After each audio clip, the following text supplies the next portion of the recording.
En rapport avec l'actualité européenne récente, je n'ai pu m'empêcher de revisiter l'essai d'analyse politique paru en 1996, rédigé par l'Américain Samuel Huntington, professeur à Harvard, intitulé « Le choc des civilisations », de manière très résumée. L'auteur de cet essai s'appuie sur une description géopolitique du monde fondée sur, d'un côté, la fin des clivages idéologiques politiques après l'effondrement du bloc soviétique à la fin des années 1980, et de l'autre côté, sur des oppositions culturelles assez floues qu'il appelle civilisationnelles et dans lesquelles le substrat religieux tient une place centrale. En quoi cela nous intéresse ici?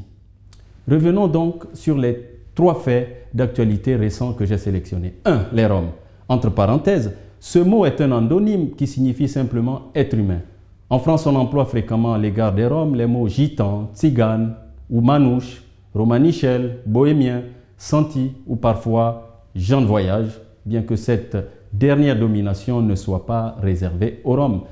Des Roms donc qui sont poussés hors des frontières des pays tels que la France, pays des droits de l'homme, ou de l'Italie. Deuxième fait, la déchéance de la nationalité française pour toute personne, notamment toutes celles qui auraient acquis la nationalité durant les 10 dernières années et qui se seraient rendues coupables de meurtre sur un policier, un avocat, un pompier, un gardien d'immeuble ou de polygamie. Troisième fait, l'extrémiste Thilo Sarrazin, socialiste démocrate de son État, qui bat des records de vente avec son livre « L'Allemagne se détruit » et dans lequel il affirme que les Juifs auraient un gène particulier et que les immigrés arabes et turcs seraient incapables de s'intégrer. De cette actualité, je fais un premier constat. Quand une société va mal ou rencontre des difficultés économiques, la tendance souvent facile, orchestrée ou inconsciente, est de faire des immigrés des boucs émissaires de la frustration des autochtones. Tout cela nous amène à l'évidence suivante. Il n'y a pas d'endroit parfait sur notre terre où se cacher. Et au postulat qui suit, l'immigration est une fausse solution face à un vrai problème qui est celui du développement des pays. Le développement n'est pas le fait d'avoir de grands immeubles ou des avenues gigantesques, propres à New York ou à Dubaï. Il ne faut pas confondre l'ambition et la mégalomanie humaine avec le développement.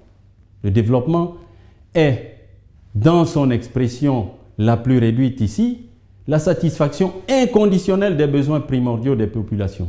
E comme école, L comme logement, S comme santé, A comme alimentation, en abrégé ELSA. Une politique de type ELSA est de plus en plus impérative pour répondre aux attentes des peuples des pays en voie de développement.